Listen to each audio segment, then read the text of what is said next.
Dzień dobry, assalamu alaikum, ciao, konnichiwa, bonjour, hola, good morning, good morning, good morning. How are you today? I hope you're well. It's another beautiful day here in southwest London. The sun is out, the skies are blue, and we are busy, I'm pleased to report. Hope you're doing well today. The new white paper, Rights for Tenants, is out today. We've got a lot going on, actually. The new white paper we've got there, plus we've got the decision on interest rates today. It's quite likely that we'll see them raise again by another 0.25 points, if not 0.5. Which is bad news if you're not on a fixed rate mortgage. And if you are, lucky you. The situation is that we expect that they'll vote for another rise. The question is only whether it be a quarter point or a half a point, because they're trying to get hold of inflation. Now, with regards to new tenants' rights in white paper, they've been talking about this for a while now, but the government have to be really careful that they don't frighten away existing landlords, especially given that the vast majority of landlords are not rogue landlords, which is what a lot of this stuff is targeted at. But it says, and this is in the Guardian, the Mail, the Telegraph, and the Mirror, the government will today publish the Fairer Private Rented Sector White Paper, which aims to create a fairer sector in England. It's designed to give tenants stronger powers to challenge poor practice and unjustified rent increases. And the centrepiece is, of course, the removal of Section 21 no-fault evictions. This is, according to the government, the single biggest cause of homelessness in England. It's not. It's the single biggest notice that's used in order to get properties back, because it's the one that often is the simplest to use. And it's often used for a majority of good reasons, not just bad reasons. It will be made illegal for landlords or agents to place blanket bans on tenants renting with families with children or those in receipt of benefits. And it also says the decent homes living standard will be extended to the private sector, meaning homes must be free from serious health and safety hazards, and landlords must keep properties in a good state of repair, so renters have clean, appropriate and usable facilities. Sounds like a soundbite, doesn't it? It is a bit, really. And remains to be seen what this will mean in practice, because they also talk about strengthening possession procedures for other grounds.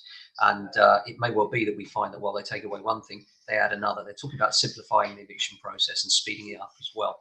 Allegedly, we'll see. I'm not sure that will actually happen. In terms of the market generally, very, very busy still on 3-bedroom homes. We're finding anything 3 bedrooms is going really, really well. And a lot of good instructions and valuations coming through. So stand by for some good new things coming up. Apart from that, we look forward to the interest rate decision today. Hopefully it will stay put. We doubt that very much. So we expect that the bad news is a quarter point at least. And if you're on a variable rate mortgage, it will make a difference to your monthly payments. I know it's not what you need on top of crazy fuel prices and everything else, but we are where we are, as they say. What do I think will happen in terms of property prices generally because of this? Well, what we'll find is there'll be a slowdown in the market. There's no question. Some people that were thinking of moving will decide that they'd better wait and see. The problem with this is it exacerbates the supply of property, and therefore those looking to sell can't find anywhere to go. And it's kind of self-fueling. Then if you can't find anywhere to go, do you sell? And we go around in a circle with that one. Often I find myself in a position where I'm chatting to potential sellers and they've just lost out on properties here in the local area in southwest London. And often they've seen one, love it, want it, but the problem is somebody else has already sold and they lose it. And it's quite heartbreaking. I had a discussion with someone yesterday on exactly this point. And in the end, the property market is not perfect. You do have to make a decision. If you want to move, you've got to go feet first. You've got to make that decision, be bold, get your property under offer. It's not guaranteed. And no, buyers won't wait forever. But if you're transparent with them and you say to them, look, cards on the table, I do want to sell, but now you have to wait for me to find somewhere to go. Buyers will understand this. You know why? Because there's not much property out there. So their choices will be limited. And the vast majority of sellers in the UK don't have the luxury of a second home they can just jump to just because a buyer wants it. They have to get involved in chains. And chains are not ideal, but they are, for the majority of us, the way we move.